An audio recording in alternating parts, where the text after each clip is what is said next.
말씀드리면 우리 기자분들 너무 불편하셨어요. 기자분들 그렇게 해주세요.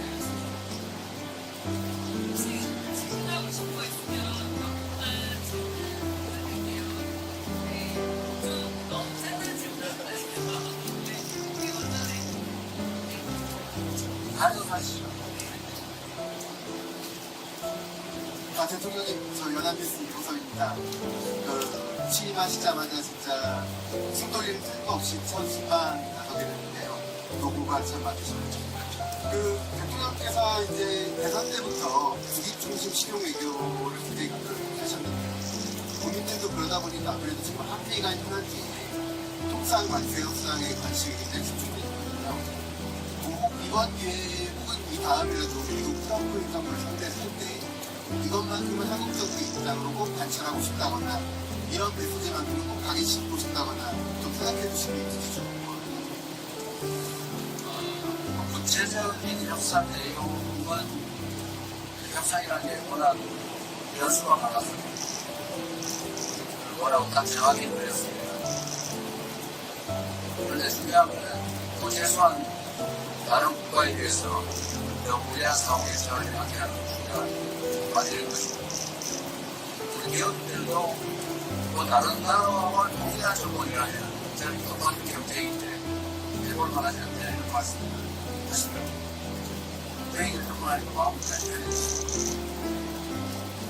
외교라고 하는 게도 한쪽에만 이익이 되고 다른 쪽은 손해가 되는 것은 바람직하지 않아서 모두에게 도움이 되는 상호 고해적인 결과를 만들어내는 것들을 해야 되고 그렇게 만들어야 되겠죠. 워낙 여러 조건들이 많이 겹쳐있기 때문에 얘기를 해보고 최선을 다하도록 하겠습니다.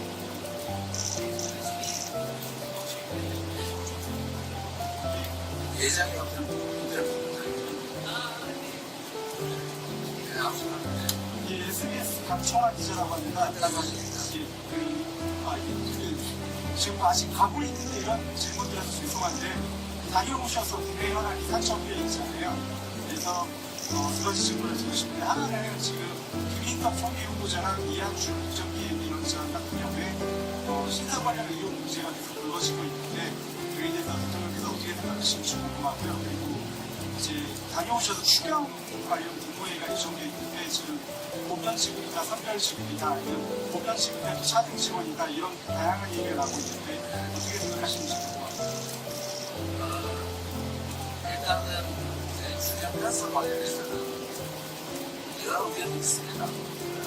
다만 이게 소득 지원 정책이냐 아니면 소비 신장 정책이냐 그 성격에 따라서 만약에 소비 신장 정책, 경기 정책의 측면이 강하다면 세금을 더 많이 낸 사람한테 혜택을 주지 않는 것은 오히려 바람직하지 않고 역차별 그런 시스템이죠. 소득 지원 정책이 아닌 소비 신장 정책 측면만 있다면 저는 공평하게 함께 당연히 맞다는 겁니다. 그런데 또 한편으로 보면 지금 서민 살림이 너무 어렵기 때문에 소득 지원 정책의 측면이 없는 건 아니어서 소득 지원 정책의 측면을 강조하면 당연히 어려운 사람에게 더 많이 지원해야 됩니다. 또 한 가지는 이런 것도 있죠. 이게 소비 신장 정책을 하더라도 저소득층의 소비 성향이 높기 때문에 저소득층에 지원하는 게 오히려 소비 신장이 더 도움이 될 수가 있습니다. 고소득층에게 지원을 하면 기존 소비를 대체할 가능성이 많습니다. 그래서 저소득층의 기존 소비를 대체하는 게 아니라 새로운 소비가 될 가능성이 높습니다. 이 두 가지 측면을 모두 고려해야 되는데 그래서 일단은 두 가지를 좀 선도하는 게 좋겠다 그런 생각을 가지고 있는데 재정당국의 안을 좀 보고 또 당정해 드려야 되니까 그 조정가지고 좀 살펴보도록 하겠습니다. 또 한 가지 곤란한 질문이 일단 총리 후보의 문제는 청문회 과정이 있습니다. 제가 본인에게도 어떻게 될지 물어봤는데 본인으로서는 뭐 우리가 설명할 수 있는 예를 들어 그냥 누구에게 물어봤다고 말씀하고 계셔서 이 청문회 과정에서 우리가 설명할 수 있을 거라고 생각해요. 이한주 기획위원장은 사실 뭐 공직자가 아니라 자원봉사로 해요. 그러나 그것도 역시 공직의 성격이 없진 않으니까 검증하는 것은 불가피할 거라고 생각합니다. 그런 수도 충분히 설명할 수 있다고 하니까 본인의 설명을 못 들어보려고 하겠습니다. 방문에다 돌아오신 쪽까지 기회를 주시고 아직 안 왔습니다. 네, 신부 김영상이라고 합니다. G7 정상회의 관련해서 여쭤보고 싶은데 취임 2주도 안 되어 가시는 걸 결정하신 배경을 대통령님 직접 말씀을 듣고 싶고요. 그 다음에 홍보 시절에 G7 플러스에 대한 말씀을 하셨는데 혹시 그것 보면서 대통령이 두고 결정을 하신 건지 궁금합니다. 사실 지금 취임한 지 며칠 되지 않아서 국제회의에 참석한 무리가 있는 게 분명합니다. 그래서 당초에는 국내 문제도 많아서 불참할 것을 사실 고려를 많이 했는데 또 한편의 의견이 국제사회에 대한민국이 신속하게 정상화된다는 것을 보여주는 게 필요하다라는 의견도 있었고 또 앞으로는 내가 국제사회가 협력할 분야가 상당히 많은데 좀 무리하더라도 더 일찍 정숙하게 가겠다는 분야들이 많아서 당초 생각과는 다르게 부산스럽게 참여하게 됐습니다. G7으로서는 뭐 가능한 기회가 된다면 그것도 해봐야 되겠죠.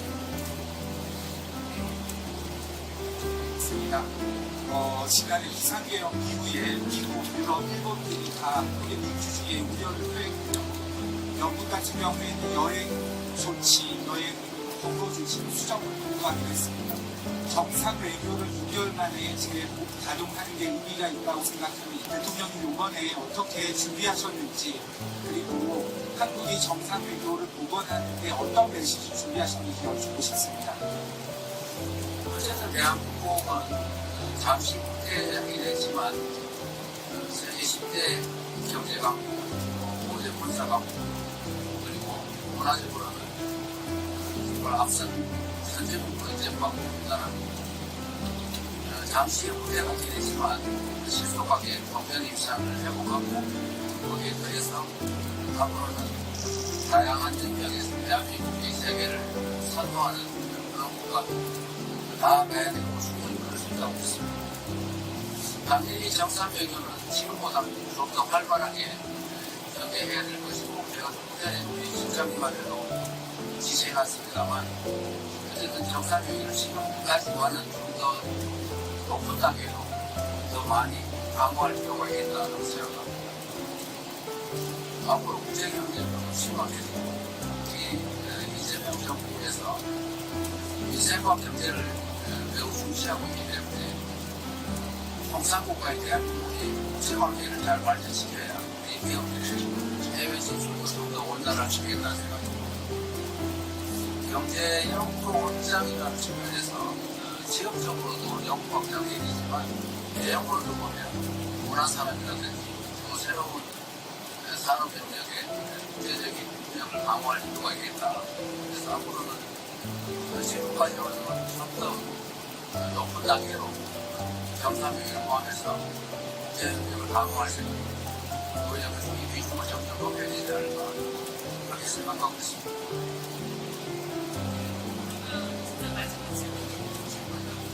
네, 소정사입니다.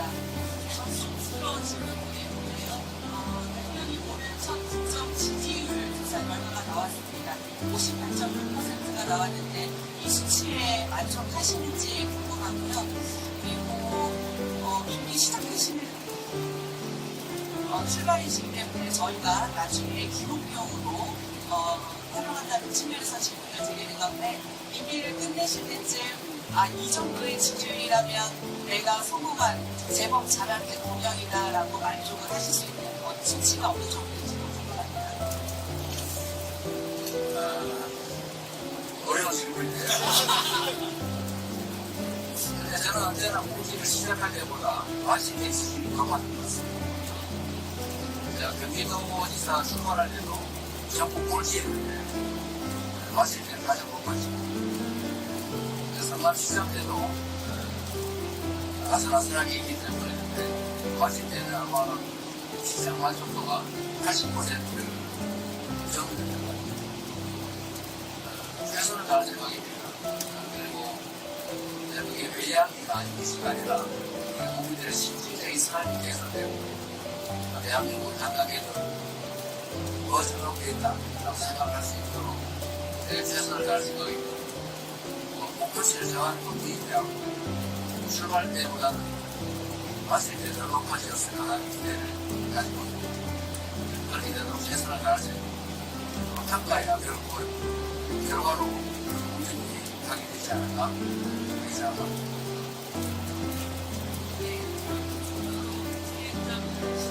다음에 가세요. 거기 있는데 거기까지만. 대통령님, 한국일보 이성택 기자라고 합니다. 이번에 첫 해외 순방 준비하셔서 고생 많이 하셨을 것 같고요. 여러 다른 질문들이 좀 나왔을 건데, 이번에 특검 3가지가 한 번에 이제 출범을 해서 준비가 좀 거치고 있는데요. 제가 사실인지 아닌지 모르겠지만, 대통령 본인께서 이륙하기 직전에 특검 3분을 만났다 이런 보도도 있고 해서, 혹시 그 특검 이번에 그 출범하는 데 있어가지고, 과연 어떤 기준으로 좀 특검 그 운영을 좀 도와주실 거고 또 어떤 결과가 나오기를 기대하시는지 한 말씀 듣고 싶습니다. 저는 그 세 번째도 아직 얼마나 본 적이 없습니다. 개인적으로 이름을 알는 사람 또 누구죠? 감사원 계시더라고요. 그 양반은 제가 제 기억으로 성남시장 공개에 있을 때 공안검사를 해가지고 그때 기억했어요. 그때 한 번도 안 기억했습니다. 그거는 전혀 못 기억해요.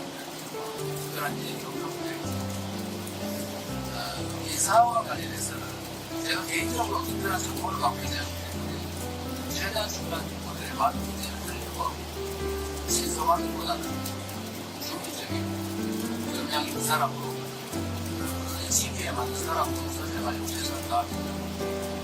특검도 어차피 국회에서 선정해주는 쪽 안에서 선정해야 되는데 특검도 추천들이 또 들어오는 거니까 그것도 역시 주변에 최대한 많이 들어서 특검의 취지에 맞는 사람도 선정되는 거를 알지 개인적 인정을 특별히 강조할 생각도 그래서는 안 된다고 생각합니다. 이게 지주라고 하기 어려운데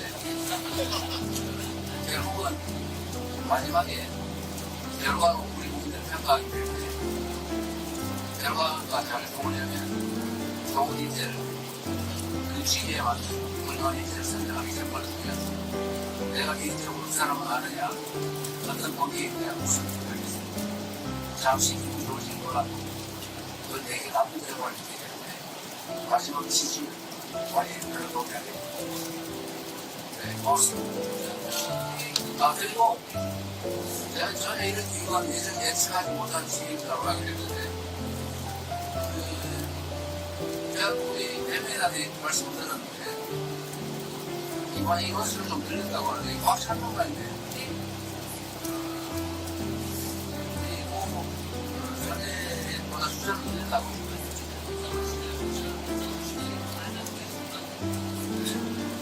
저희는 언론인 여러분들한테 최대한 기회를 좀 많이 드리자. 비행기 자리가 좀 많으면 더 많은 분들이 함께 했으면 좋겠어요. 그래서 최대한 꽉 채워서 함께 가는 것 같아서 다행이고 그렇게 생각해요. 저번에 우리 MBC를 쫓겨났다가 이번에 다시 높여갑니다. 글쎄요. 좀 조심하시지. 그래서 역시 또 대통령실 한 기자? 그것도 지금 뭐 중간에 내가 비었다고 그런데도 가능하면 대한민국이 함께할 수 있도록 노력하겠습니다. 우리 대변인은 잘하고 있나요? 대답을 들어보니까 별로 없네요. 필요한 게 있으면 우리 대변인 다 따라줘가지고 이걸 하도록 하겠습니다. 그리고 뒤에 제가 최근에 말씀을 드리기로는 소통이 잘안 되는 것보다 뒤에 불만이라고 얘기가 있는데 아닌가요? 괜찮아요. 아닐까요? 좀 더. 아마 총이라서 시스템이 잘 안 도와주신 거 같아요. 너무 우리의 소통이 문제가 있는 것 같습니다. 좀 바쁘다 보니까 그래서 말씀이 많은데 우리 부대민이 때문에 따라온다니 인원수 때문에 대변인 번호 바쁜 대변인실이 나오고 체제가 갖춰지면 여러분들의 불편함이나 이런 것도 많이 개선될 겁니다. 이제 국민들의 눈과 이 역할을 하시는 분들이니까 잘 부탁드립니다. 고맙습니다.